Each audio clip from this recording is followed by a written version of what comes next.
Hey, it's MK, and I am here with another Mixed Media Mayhem layout with you guys and a recipe for Mixed Media Mayhem. I am also using the sketch for today for Christy's Beautiful Life, 30 Days of Sketches, and it was created by Ginger Bush. So I'm super excited to mix and match my Mixed Media Mayhem with this sketch, but I decided to use portions of the sketch so that way I can create a pocket page. I'm almost nearing the end of my 2021 albums. Yes, that was plural. And so I will have to be, I don't have to, but most of the end of my albums are the smaller pages and the pocket pages. So I try to knock them out with inspiration from sketches like this and a series like this, like the 31 days. So for my recipe, I have watercolor, the analogous colors, I think I'm saying that right, and black accents. So for my color scheme, I picked all of the oranges that are next to each other, so the light, the dark, and then the more of a yellowy. I also picked the tissue paper for my black accent. And then my watercolor, I pulled inspiration from these borders. And at first I was going to bring in some cardstock and just punch and not even think about the watercoloring. But then I realized that I needed to bring in the watercoloring, and I had this little palette that I got in a kit, and it is the perfect amount of watercolor for a one and done. Actually, not really, because it can be used on smaller projects. This project was just really, really big. So here I'm just sharing with you guys a little bit slower of a collection of all the goodies that I picked out. Now, I did this in real time a few days ago on my channel, showing you guys how I put all these kits together. This is the only one that I did in real time because it took forever because I never realized how much explaining I had to do as to why you pick one piece of paper. That was brain intensive just to let you guys know. And so I decided to fast forward everything else. All right, so I went ahead off camera and I trimmed down my two papers that were 12 by 12, which was this gorgeous orange houndstooth and then this beautiful wood, almost like an aspen. And then I pulled out my punch system, and do you see that I forgot that little blue little tray at the bottom? I forgot because I just needed two little punches. That was tough. I'm not going to lie. Without that little tray, and then of course, you set your paper up. That was really tough. All right. So now that I have all of my papers glued back to back, I have all my photos glued onto itself, I'm going to actually start the process of putting my layout together. For those that, the photos that I decided I'm not going to embellish at all on, I went ahead and put them back in their pockets. That's why I've got the page protector put onto itself. Now this page protector is from Project Life. Back in the day when Becky Higgins had all of these things, I tried to find more of these page protectors. I think they're Page Protector G, as in girl. They don't make them anymore. I had a hard time. I could find them on the internet, but for sale, I could not find them. You might have a better chance of finding them on eBay or anything like that if you are looking for pocket pages. I'm trying to use mine up. I have so many pocket pages. I'm probably set for life. Just to let you know, I do know that I'm very, very sad about the news that I heard from close to my heart, because that was my flip-flop dealer. And so I don't know what's going to happen there. But yeah, I also bought page protectors, certain page protectors from them as well, and so I will have to find a new dealer for those. So I'm covering the front and back of this card with my black accent or my tissue paper, without realizing that I'm actually covering up that heart, which I thought I was going to keep as part of the embellishment, but it ends up not. I don't end up keeping it as part of the embellishment. But I am going to add this black accent in every single card that has this tree print on it. This tree wood grain bark on it. And so by the end, you don't even see that it's the tree accent, which I'm fine with, because mostly this is an insert that is going to go in between a 2-page layout that I already did on the layout. I want to say sometime last year in 2023, obviously, because, it's only 3 months into 2024. But yes, I did the 2-page layout, and I had more photos that I wanted to bring in, especially these fire photos.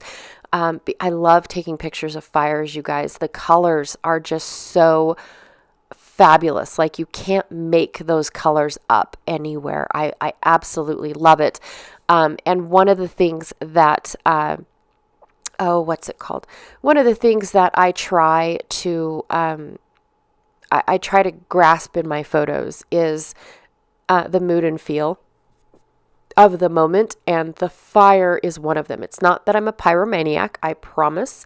It's just that, the colors of the fire and the heat of the fire and everything, I really wanted to remember that, bringing that into my pictures. And I didn't really need a 12 by 12 layout or a 12 by 24 page layout depicting that food, that feel of the fire, not the food of the fire, the feel of the fire.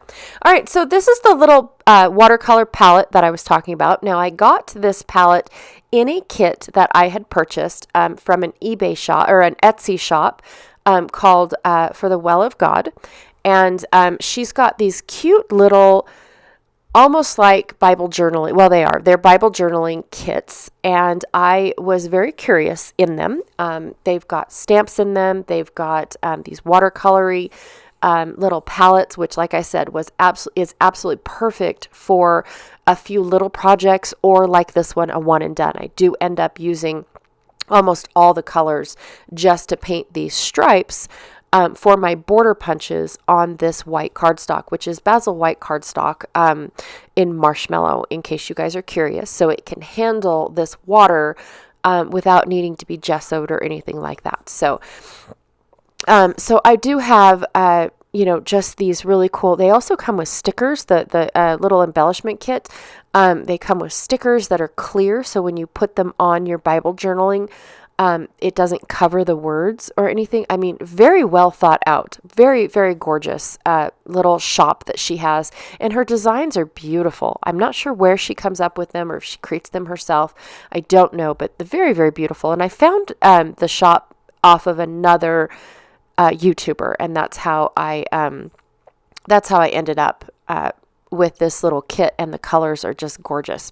All right, so I am just trying to get a couple variations, and what I'm going to do with these after I am done, or after they have dried, is I will take my border punch system from Creative Memories, and punch out the viney border on the green, and then the arrow border on the blue. So that way I have a few pieces to play with.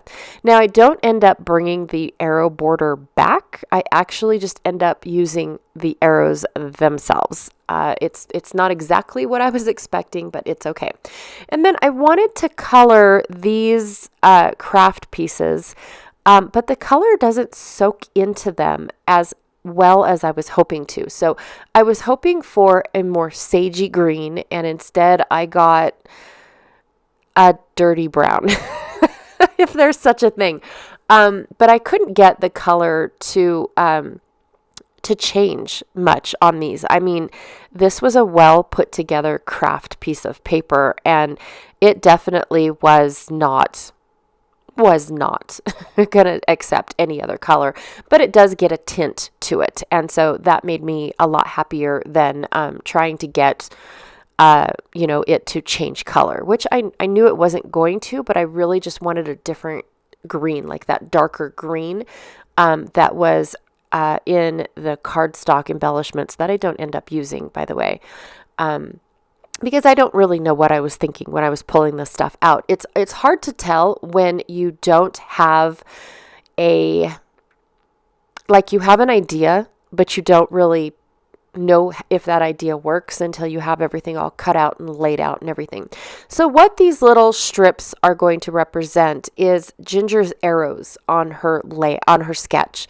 I really wanted those that linear line, and I've got lots of room in my pockets for those linear lines, and it's just going to end up turning into a decoration. All right, so once I am happy with how this is going to turn out, I'm going to let all of these dry and get my border punch out. I remembered the little blue tray because, like I said, it definitely helps line up to where you do not have to guess. Now, for each one of my little painted strips, I ended up with 2 of my punched images. So that way I was able to get lots and lots. I don't use every single one of them on my layout. I just like having it all there, and that's what it was for. So I go ahead and I punch all of it out, and then I'll save the rest for another layout or somewhere else later. So what I'm doing here, like I said, is I'm trying to, what I envisioned for this card was borders on either side of the broken or the ripped tissue paper, but I didn't like that. So it's going to end up just being a border at the bottom and not at the top. I didn't like it framed in like that. And I do go through all of my embellishments. I finally found that little pack of s'more stuff that I knew I had. I just didn't know where they were. And I found them in another baggie. So a baggie within a baggie with my camping stuff. So they weren't very far. I just thought that I didn't realize the bag was going to be in a bag. And so that's why I couldn't find them right away. So here's where I'm re-looking at all of my stuff, wondering, what was I thinking? Like, I don't know. So I went ahead and I put all that stuff away because I pulled out what I wanted, which was the linear objects, the borders.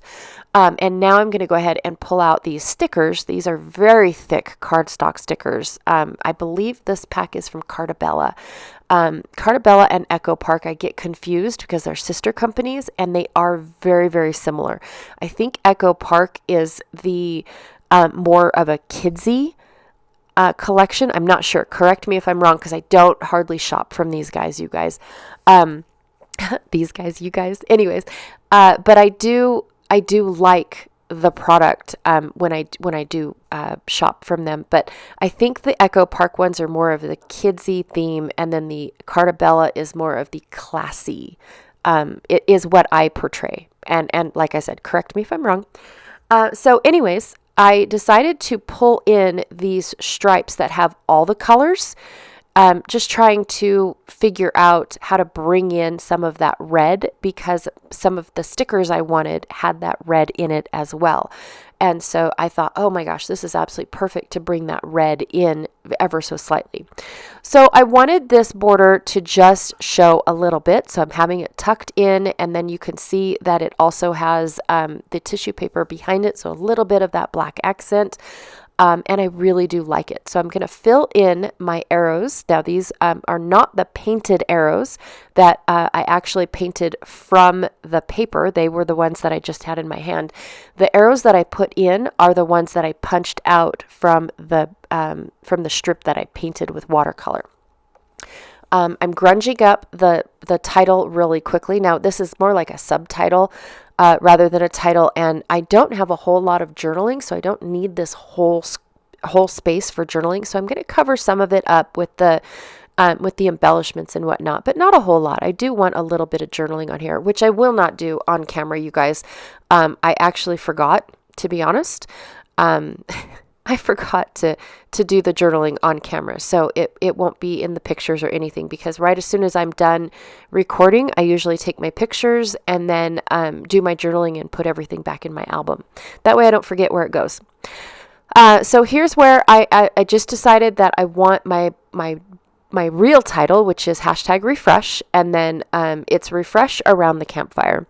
Even though this isn't a campfire, a lot of the stickers from the sticker book refer to campfires rather than just fire pit, which I definitely could have said fire pit, but I'm okay with it saying campfire.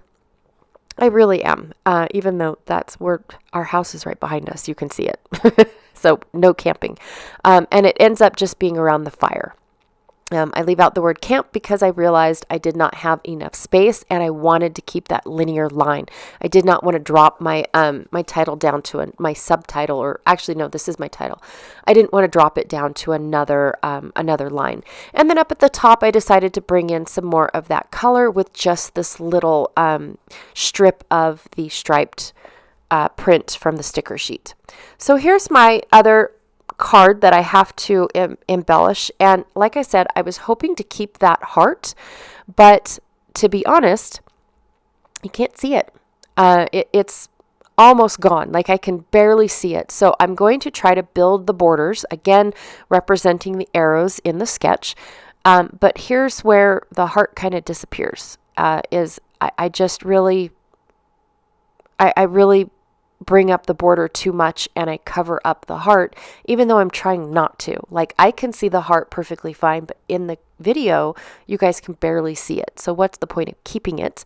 I'm going to build it little bit by little bit because I didn't want it to be, I didn't want my stripes to turn into one solid, like, pattern of linear objects, right? I did not want that. I wanted it to be a depiction of the arrows, so I wanted at least 2 or 3 lines going across, and it ends up being 3.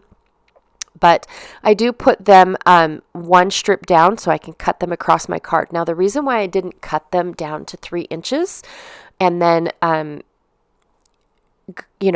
them to my card is because the Becky Higgins pocket pages are not perfectly 4x3s. The stitching does take up a little bit of space, so they're more like, 3 7/8 by 2 7/8. They're just really weird. And so to save me the measuring headache, I usually just put my papers down and then cut them off as I go.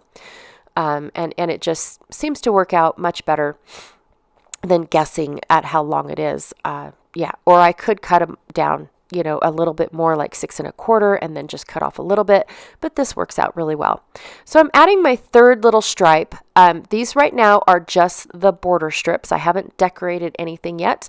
And I'm also keeping in mind which piece goes into what pocket, because I might want some of them to hang out of the pocket and act like a little tab of some sort. Not that I have any intention of pulling them back out. Now, I do know, before somebody says something, here's where I cover up the heart. I just gave up trying to keep that heart in view.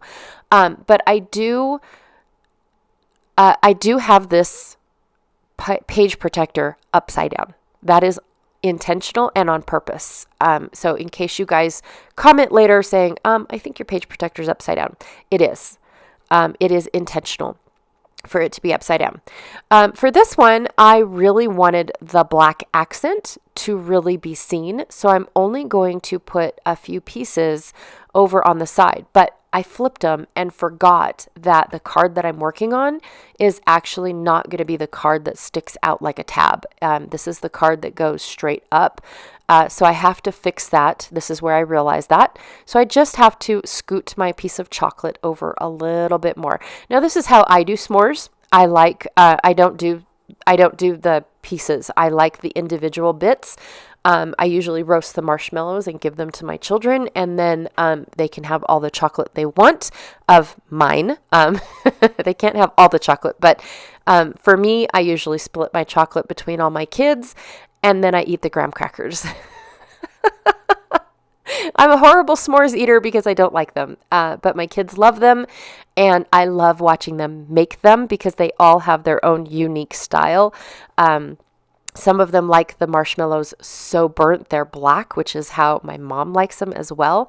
Some of them don't even like they like it warm and gooey, and that's about it. But as soon as it turns brown, nope, it's no good.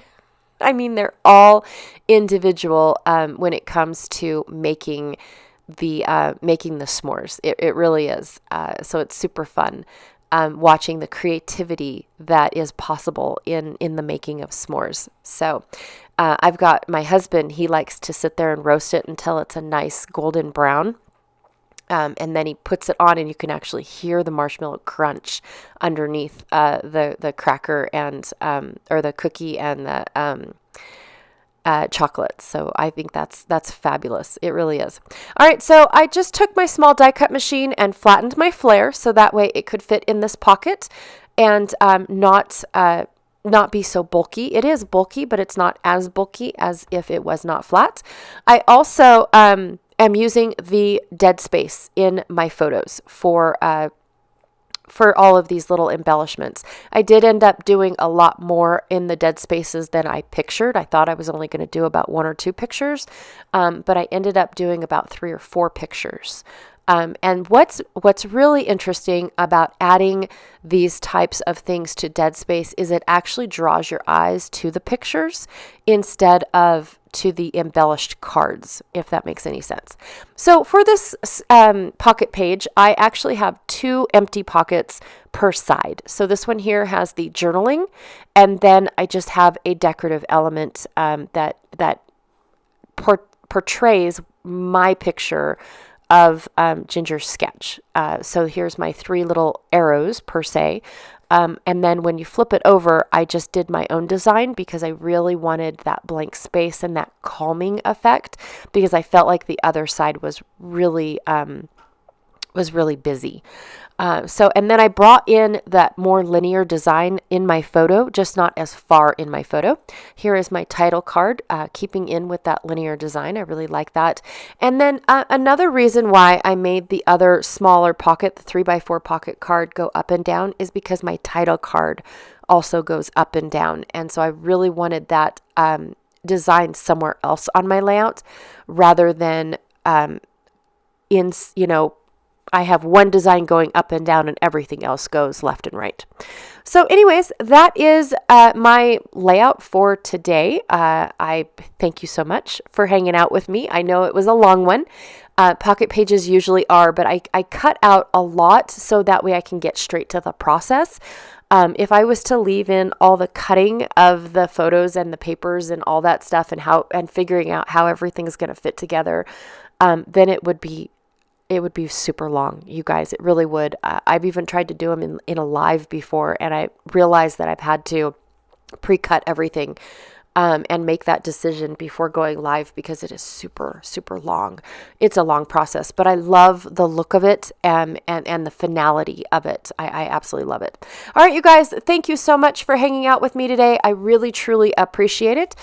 Don't forget to check out all the links that I have down below. I've got 2 playlists, one for Mixed Media Mayhem, one for Christy's Beautiful Life, 30 Days of Sketches, and then I have Facebook links. I have Facebook links for Mixed Media Mayhem. I have Facebook links for Christy's Beautiful Life. Just all the links down below, as well as my own. If you guys would like to go and check out my Facebook or my Instagram or the shop, anything like that is there. So anyways, thank you so much, and I will check y'all later. Bye.